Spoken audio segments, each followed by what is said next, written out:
try to help you out just a little bit here with your welcome mat. So you've got your square in here that you're using for a template. It's 20 by 18, and you've got your design element laid out. And I don't have all the elements that you have, but you're gonna understand what I'm talking about doing here.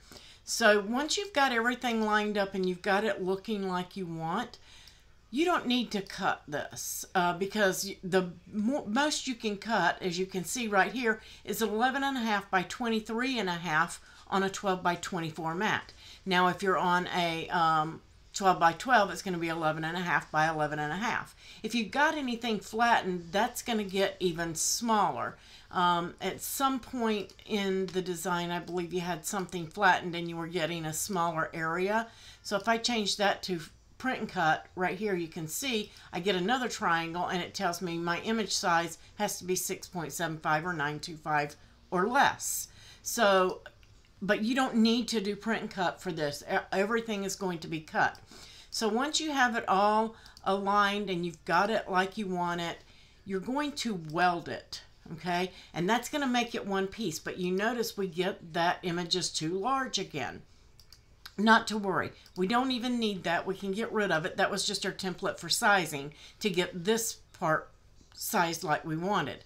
So what you're going to do now is go in and get a shape and just get a square. You can use a star if you want. We usually use stars to give 5 points of reference, but a square will work too. You just don't want a circle because those can be off.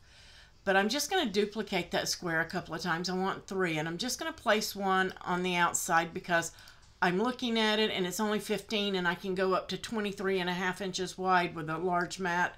So I'm going to go with that, and I'm going to place one right there at the end of that, one here, and then one right up here, just to give me 3 points of reference so that when I put this back together, I can line it up. So it doesn't matter where they are. These don't have to be even because they're going to line up anyway. And we're just going to weld those in. They have become part of your design, and you can put them anywhere in your design. Just keep in mind that you're going to be cutting those with the top half and you're going to be cutting those with the bottom half. Okay, so now we're going to go in, now that we have that, and we're going to go into our contour tool. Actually, we're going to duplicate it first. And now we're going to go into our contour tool, and on that, and it's going to take just a second to load, we're going to get rid of that one on the bottom, and we're going to get rid of those little fill-in areas right there. So all of those should disappear. This is just taking a few minutes to load up, and that's fine. I'm going to come back over here. We'll give it a second.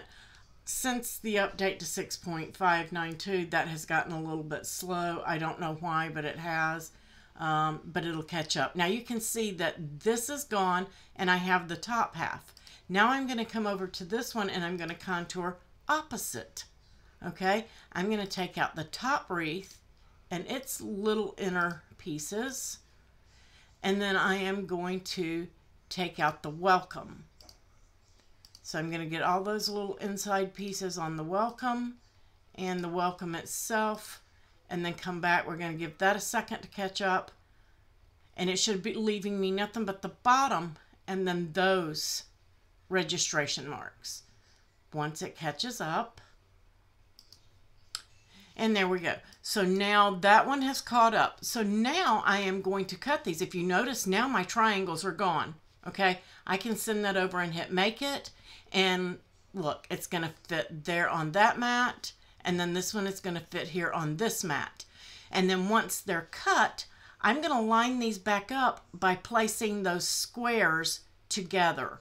Okay, you don't have to weed them out. You can leave them in your stencil or on your transfer or however you're doing it.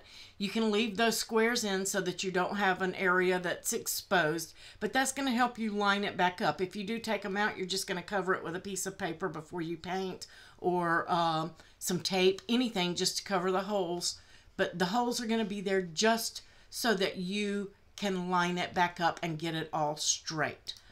I hope that that helps you out, because once it's cut, you're just going to bring that right up and line it up, and then you're just going to cover those squares so that they're not seen when you paint it, and you're just going to paint your wreath, your words, and the wreath. I hope that that clears it up for you, and if you need any more help, please just let me know. you.